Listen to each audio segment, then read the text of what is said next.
Halo teman-teman semuanya, balik lagi bersama gua. Di video kali ini gue bakal membahas mengenai tutorial pembuatan dashboard dengan pivot table di Excel. Yang pastinya untuk software yang digunakan pada tutorial kali ini, gua hanya menggunakan Excel aja. Dan untuk dataset yang gue pakai, ini adalah dataset yang gue buat sendiri, dimana kalian juga bisa mengakses dataset tersebut di link yang ada di bio gua, ataupun kalian bisa cari aja link tree gua yang ada di bio YouTube ini. Dan jangan lupa untuk mampir ke TikTok gua yang ada di bio gua juga, ataupun yang ada di dalam link tree gua. Di situ gua juga ada untuk pembahasan video tutorial mengenai data ataupun membuat dashboard dengan software yang lainnya. Jadi kita langsung aja menuju ke videonya. Gaskan. Di sini kita udah ada di Excel-nya, dan di sini gua bakal menjelaskan mengenai dashboard yang bakal kita buat. Di sini ada mengenai produk-produk dari tiap merek, yaitu ada mereknya itu ada Skechers, kemudian ada mereknya Adidas, ada Batu, Nike, Ngenes. Nah, itu kita ada 5 merek di sini, dan kita ada lokasinya juga di sini ada di Bali, Bandung, Bogor, Depok, dan Jakarta.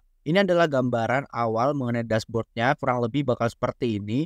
Tapi untuk nanti kita bakal ngebuat untuk dashboardnya agak sedikit berbeda, dikarenakan kita akan merubah untuk chartnya yang lebih baik daripada ini. Jadi kita langsung aja ke Excel yang baru. Oke teman-teman semuanya, jadi di sini gue udah ada di Excel gue yang baru, dimana ini benar-benar belum ada pivot table-nya, belum ada dashboard-nya, tapi nanti bakal gue samain dengan dashboard gue sebelumnya, jadi gue masih bisa sambil ngelihat Excel gue yang sebelumnya. Dimana untuk dataset kali ini gue ngebuat datasetnya sendiri, jadi ini bukan dataset yang real, tapi di sini kita menggunakan dataset ini untuk belajar bareng-bareng. Dan kalian bisa akses dataset ini, kalian bisa buka aja di bio YouTube gua. Di situ gua udah mencantumkan untuk link tree yang bisa kalian akses, di mana di situ ada datasetnya. Dan nanti kalian pilih untuk yang dataset 1. Itu merupakan dataset pada tutorial pivot table Excel ini ya. Oke, jadi di sini yang pertama kita bisa lihat dulu untuk datasetnya. Di sini kan untuk datasetnya udah gua rapiin ya. Jadi untuk penjualan itu udah rapi, untuk harga modal juga udah rapi, bulan juga udah rapi, merek juga udah rapi, kategori udah rapi, semua udah rapi. Dan untuk penggunaan huruf besar di awal ataupun huruf kecil di setelah huruf besar itu juga sudah rapi. Jadi di sini selanjutnya kita bakal langsung aja untuk membuat pivot table-nya. Untuk langkahnya di sini kita bisa blok untuk dataset ini ya, data ini kita blok semua. Nah, di sini kita pilih untuk menu insert di Excel kalian. Terus kita pilih yang pivot table sebelah sini. Nah, di sini kita karena belum ada worksheet yang baru, jadi kita bakal klik aja new worksheet, nanti dia bakal muncul. Tapi kalau misalkan kalian mau manual, itu kalian juga bisa sebenarnya. Jadi kalian bisa cancel dulu ya di sini. Ini kita plus di sini. Jadi kita mau pivot table-nya itu di bagian sini. Karena kalau misalkan kita dari pivot table yang di sheet 1 tadi, misalkan kita klik pivot table, terus kita new worksheet, nanti ya bakal muncul itu di ujung sini nih. Dia selalu ada di baris 1 sini. Di baris 1 untuk kolom A, pasti selalu di sini. Jadi kita bakal geser untuk sebelah di bagian sini aja untuk kolom 2. Untuk baris 2 untuk kolom B ya. Di sini kita bakal bikin di sini aja biar nggak terlalu mentok untuk tabelnya, jadi nggak terlalu mentok ke sebelah kiri. Jadi kita buat di sini. Oke.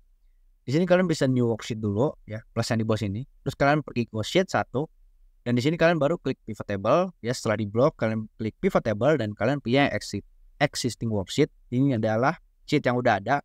Kemudian kalian klik yang sheet tadi ya, di sini sheet 2. Terus kalian pilih yang kolom B ini. Ya, terus kalian oke.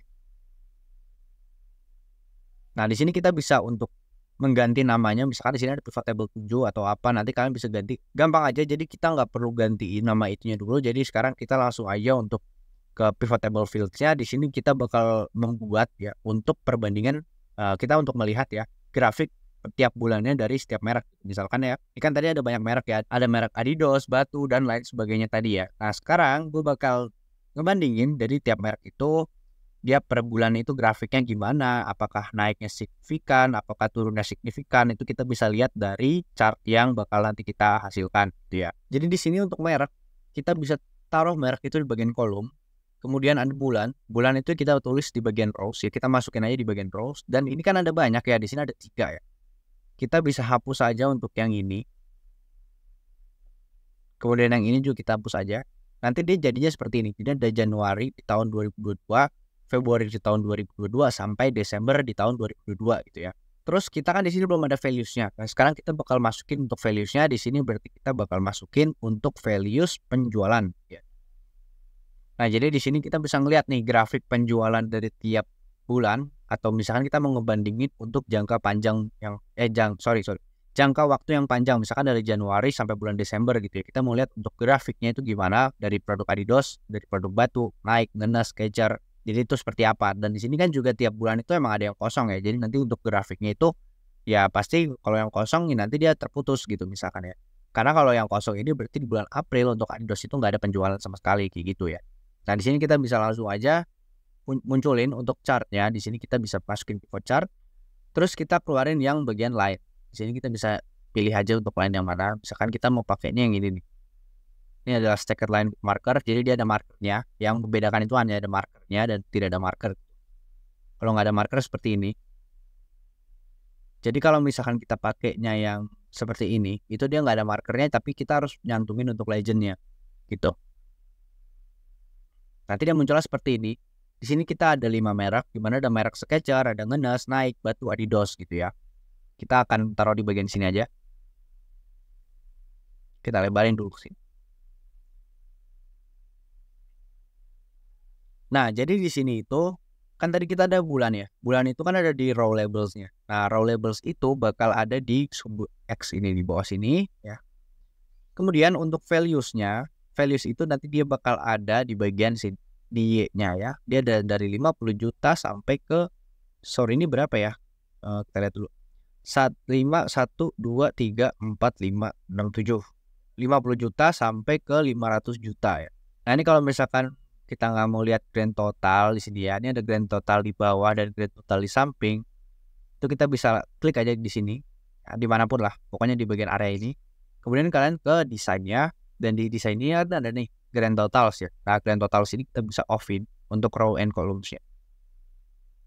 Jadi nanti di sini nggak ada tuh namanya grand total, jadi cuman ada untuk data murni ya, data murni sebelum kita totalin gitu istilahnya.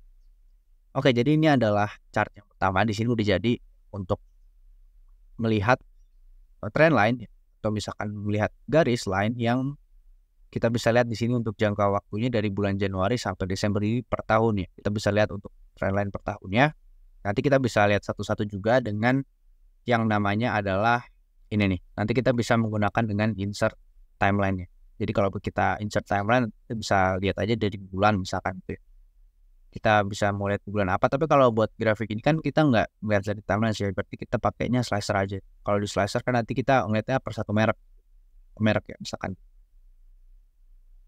Ya seperti ini misalkan ya, misalnya nanti kita bisa buat di akhir aja. Adidas, nah, sih kelihatan kan untuk trendline Adidas tuh kayak gimana dari bulan Januari sampai September. Terus untuk Batu, nah di Batu ini dari Januari sampai Desember. Nanti untuk yang bulan yang kosong penjualannya nggak ada itu bakal nggak dimasukin. Di sini ada Januari, Februari, Maret itu nggak ada, April, Mei, Juni nggak ada, Agustus, September, Oktober, November, Juni, Juli nggak ada. Ya produknya hanya dari Januari sampai Desember gitu. Oke, ini kita hapus dulu. Nah, kita selanjutnya bakal ngecek dulu untuk di Excel gua sebelumnya. Di sini kita menggunakan apalagi di sini. Oke. Tadi kan kita udah buat untuk yang ini ya. Jadi ada penjualan, itu kita lihat untuk trendline penjualan dari bulan Januari sampai Desember kayak gimana. Terus di sini kita bakal ngelihat perbandingan dari stok awal dan stok terjual. Jadi maksud perbandingan stok awal dan stok terjual ini, di sini gue mau ngelihat dari stok terjualnya itu tuh udah melebihi dari stok awal atau misalkan stok awal itu udah habis apa belum gitu ya. Jadi kalau misalkan stok awal belum habis, kita langsung tambahin barang lagi yang banyak, kan otomatis nanti malah bisa jadi rugi gitu ya untuk penjualan stok. Untuk penjualan dari tiap merek itu gitu. Jadi kita langsung aja ke Excel gue yang tadi. Nah, di sini kita bisa bikin untuk pivot table baru di sebelah sini ya. Ini misalkan kita maunya di kolom K ya, kolom K. Terus kita ke sheet 1.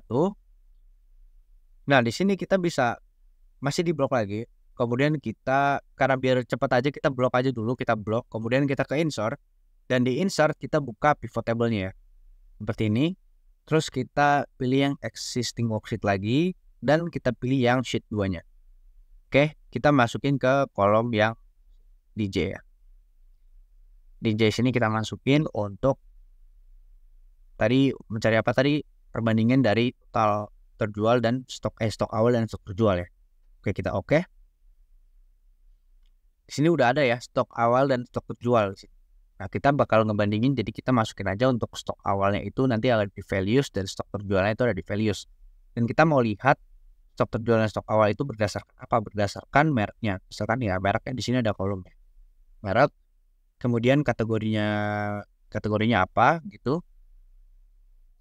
Terus kita bakal lihat untuk stok terjualnya. Nah, ini adalah stok terjual ya.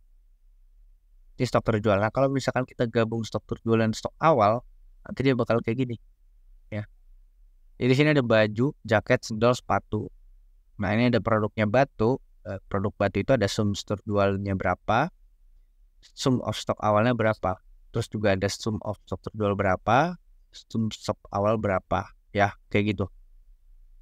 Ini kan untuk batu yang ini, naik yang ini, gitu ya. Nah, kalau misalkan kita tukar ya, misalnya kita tukar. Jadi di sini adalah rose ya. Di sini kategori kayak gitu misalnya. Agak susah kan dibacanya kalau begini. Kayak jadinya tuh nggak enak kalau dibaca tabelnya. Jadi kita bisa gabungin aja. Jadi kategori itu di bagian sini. Nah, jadi nanti kebacanya kayak gini nih. Jadi di Adidas itu ada baju, jaket, sendal, sepatu. Ya, sum of stock terjualnya di sini itu untuk totalnya Adidas itu ada 756 produk. Terus stok awal di itu ada berapa? Ada 2.600. Nah, kalau misalkan dilihat dari sini juga kan kelihatan ya kalau misalkan stok terjual dari produk Adidas itu masih sedikit dibandingkan dengan stok awalnya dia. Dan di sini masih belum sepenuhnya profit. Maksudnya keuntungan itu belum didapat sepenuhnya. Jadi masih sedikit banget untuk keuntungannya. Nggak sedikit banget sih, tapi masih sedikit lah istilahnya seperti itu. Nah, di sini kita bakal masukin untuk chartnya. Kita bisa klik aja salah satu yang ada di table dan kita pilih yang pivot chart. Oke, di sini karena gue mau ngebandingin dari stok terjual dan stok awal, jadi kita bisa pakai yang cluster column, ataupun kita bisa gunain juga yang stacked column.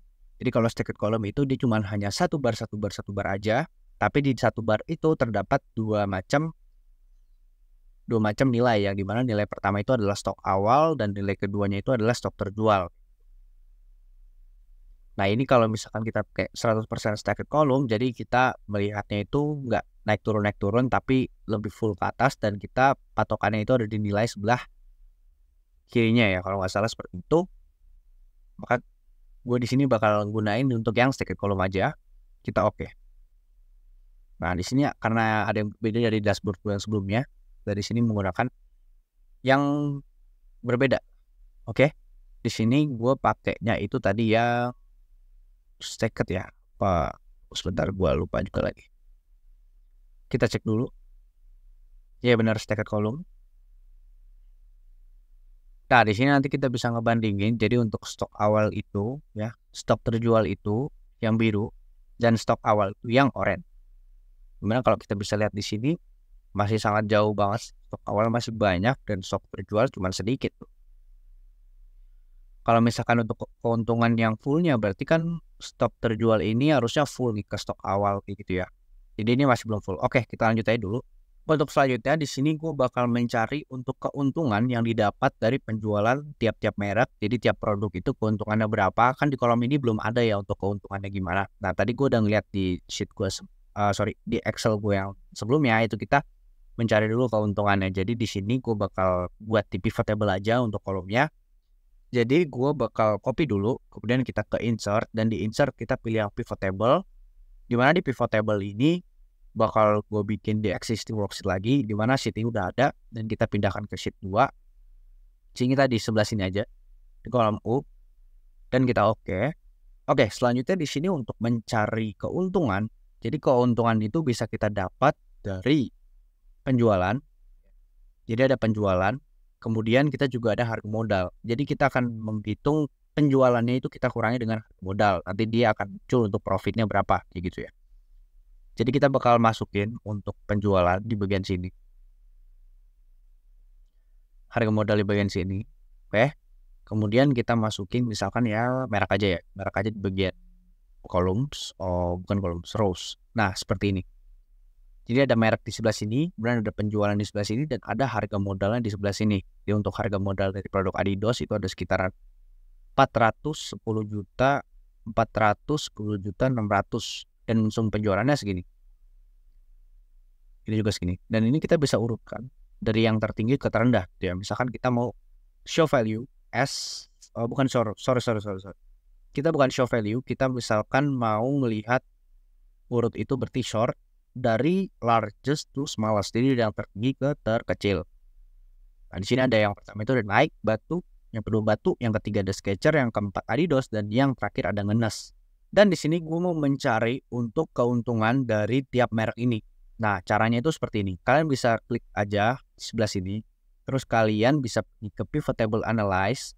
Di sini kalian pilih yang File, Fields, Items, and Set. Di sini kalian bisa pilih yang Calculate Field. Di Calculate Field ini kita bisa isi untuk kolom keuntungan. Jadi ini adalah kolom keuntungan di mana formulanya adalah penjualan. Ini kita bisa insert field dikurangin dengan harga modalnya. Seperti ini. Dan ini kita belum menghitung keuntungan yang dipotong dengan pajak. Tapi karena kita belum menghitung keuntungan tanpa pajak, jadi kita begini aja dulu. Jadi ini kita untuk mencari keuntungan itu seperti ini. Kemudian kita add. Kalau udah, kita oke. Nanti dia akan muncul sum of keuntungan di sebelah sini. Jadi dari Nike itu ada harga modal segini, dan untuk total penjualannya segini. Dan untuk keuntungannya, penjualan dikurangin dengan harga modalnya, yaitu segini. Dan ini ada grand total dari semua kolom di sini. Jadi ada sum penjualan, grand totalnya ini, sampai keuntungan itu grand totalnya di sini. Balik lagi kalau kita nggak mau melihat kita nggak mau lihat grand total, kita bisa ke desain dan kita pilih aja di sini ada grand total. Saya bisa kita hapus, misalkan seperti ini. Jadi nggak ada ya untuk grand totalnya. Jadi cuma benar-benar pure murni belum dihitung. Gitu. Oke, jadi selanjutnya di sini karena kita udah ada kolom keuntungan, jadi kita bakal melihat untuk keuntungan dari tiap area yang ada. Misalkan di sini ada Bali, Bandung, Bogor, Depok, Jakarta. Di sini gue bakal melihat untuk perbandingan di area mana itu keuntungannya paling besar gitu ya. Misalkan ada Bali ya, tadi ya gue sebutin tadi. Oke, jadi selanjutnya di sini gue bakal mencari untuk keuntungan yang ada dari tiap area dan gue bakal menentukan keuntungan di area mana yang paling besar. Misalkan ada di area Bali itu keuntungannya besar misalkan, tapi di sini gue bakal melihat dari chart yang nantinya akan gue hasilkan dari tabel ini seperti itu. Dan untuk cara mencari keuntungan tadi udah gue jelasin, yaitu dengan penjualan dikurangi dengan harga modal. Nah, untuk selanjutnya di sini gue bakal langsung aja ke Pivot Table Analyze. Di sini kita pilih Pivot Chart. Chart yang bakal kita gunakan di sini adalah bar. Oke, jadi dia ke samping. Sebenarnya untuk kolom juga bisa, tapi sekarang gue bakal menggunakan untuk bar dulu. Kita pakai stacked bar aja. Oke, di sini kita pakai stacked bar. Nah, ini adalah keuntungan dari tiap area. Kita bisa lihat di sini. Dan kita bisa lihat di sini untuk Adidas itu paling besar ada di daerah Bogor. Dan untuk produknya Batu paling besar juga ada di daerah Bogor. Tetapi untuk produknya dari merek Nike itu paling besar ada di Jakarta. Dan juga kita bisa lihat dari produk yang Ngenes paling besar itu ada di daerah Jakarta. Karena untuk di Bandung masih kurang daripada Jakarta. Dan yang terakhir ada Skechers. Skechers itu paling besar itu di Bali kayak gitu ya. Jadi kita juga bisa lihat untuk produk di area merek di area mana yang paling besar, yang paling banyak lah istilahnya terjualnya. Dan juga kita bisa lihat dari merek itu paling kecil terjual itu di daerah mana kayak gitu. Dari grafik ini kita bisa membaca seperti itu. Oke, di sini kita udah punya 3 grafik. Satu untuk line chart di sini, kemudian kita juga punya untuk yang stacked di sini dan stacked juga di sini. Tapi bedanya kalau ini kita dia ke atas ya. Kalau yang di sebelah sini dia ke samping. Bedanya seperti itu aja. Oke, mungkin biar video ini gak kelamaan. Jadi nanti kalau misalkan kalian mau lanjutin part 2-nya, kalian bisa langsung request aja ke kolom komentar. Dan jangan lupa kalian untuk subscribe channel ini. Dan kalian bisa nyalakan notifikasi dari channel ini. Serta like video ini dan share ke teman-teman kalian semuanya. Dan jangan lupa komen untuk lanjut part 2-nya ya guys. Thank you teman-teman semuanya.